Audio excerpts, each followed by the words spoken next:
Hello everyone, thank you Stephen, and I too would like to acknowledge the original custodians of our land, the Gadigal people, the Eora Nation, and pay my respects to the elders both past and present, and also acknowledge the people of the 200 nationalities who live in our city, and thank Michael for his welcome.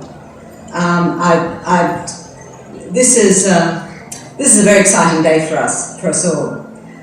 We're opening a beautifully restored building, and we're welcoming a new theatre to Sydney. This is going to be very important in terms of our city and in terms of our area. And I'd like to just start by giving you a little bit of the history. In 1884, the Woolloomooloo Baptist Church, outgrowing its original home on Lower Bourke Street, bought this land. An architect parishioner, John Stone, drew up the plans for the new church, and the Burton Street Tabernacle was completed in 1887. It was extended in 1892 and again in 1922, with major internal alterations carried out in 1948, and it remained a centre of worship for over 100 years. It was, of course, most famously associated with Arthur Stace, inspired by the words of Reverend John Ridley, who in one of his sermons said that he wished he could go out and, I quote, shout eternity through the streets of Sydney. Stace took up his stick of chalk, and every day for the next 20 years, he roamed the streets of Sydney, inscribing the word eternity in perfect copyright. So if you want to try that yourself, we have chalkboards out in Kells Lane today where you can try and match Arthur's beautiful hand. The irony of all this, of course, is that there was some legislation in New South Wales Parliament just last week saying if anyone did any chalking graffiti, that they would have a very serious fine. I hope that legislation doesn't progress, because it would mean that Arthur Stace would have been in deep trouble. So it's said that Arthur Stace wrote this over 1 million times, and it became recognised as an emblem of Sydney. And so when we came to give this building its new name for its new life, we thought, wonderful to call it a playhouse, and how terrific to call it Eternity Playhouse. So that's where we got the name from. The city bought the tabernacle in 2003. It needed extensive repairs, and following community consultation, we embarked on a thorough program of works. That included repairing the roof and laying new Welsh slate tiles to match the originals.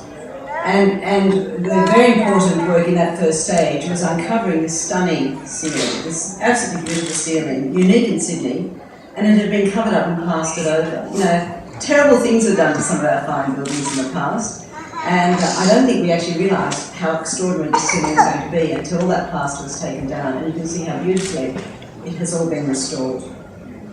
So that was stage 2, and that involved restoring the decorative timber ceiling, appointing the brickwork and the general repairs, and that was a major piece of restoration. So then in 2011 we began the work to transform the building into a 200-seat theatre. This involved converting the basement for a box office, cafe and bar and public facilities, creating a new backstage with dressing rooms, offices and performance facilities, and installing new foyers and new stairs, a lift to improve accessibility. So this very beautiful restored historic building has all the modern facilities of a new theatre. We further restored and preserved the building's heritage features, and we did what we do with all our projects. We made it more sustainable. It has energy efficient lighting, and Peter Tonkin's going to tell you a bit more about that, and solar panels, and it has rainwater collection and reuse. In fact, Peter will tell you more, but he'll also tell you about the interesting air conditioning and how the work we've done to address noise issues, because I know that they're 2 issues that the noise particularly is a concern to local people. We've spent almost $8 million to restore and convert this building to a state-of-the-art theatre. It's going to be a joy for theatre goers, because while this is a really intimate theatre, it's also quite majestic and quite wonderful. So often when you go into a theatre, if it has a magic environment, it helps contribute to the magic of the whole experience. So we're just really thrilled with this. And we're also really pleased that the Darlinghurst Theatre Company is going to take up residency, and appropriately will be launching this new theatre with Arthur Miller's All My Sons, the play that launched Miller's own career. Darlinghurst Theatre staff are here today to help you feel welcome and answer your questions relating to plans for their inaugural season. And we're going to hear from Ben Terry to tell you about that. And we're going to hear from a very famous Australian actor, Lord Mayor. But first of all, I'll get Peter Tonkin, the architect, to talk to you about how they created this wonderful space. So our next project for this area will be over the road, where we're going to renew Heffron Hall. It'll become a new sustainable centre for cultural community use, providing multi-purpose community spaces and an improved out-of-school care for up to 30 children. It has a great design. It's going to be accessible and open to natural light as well as to the park, which has also had landscaping improvements. So we'll have this wonderful complex here for our community. So I'd like to thank the local community for being patient throughout the restoration of the tabernacle and the creation of this theatre. And I know you're going to take great pride in it. It's a very important part of your neighbourhood.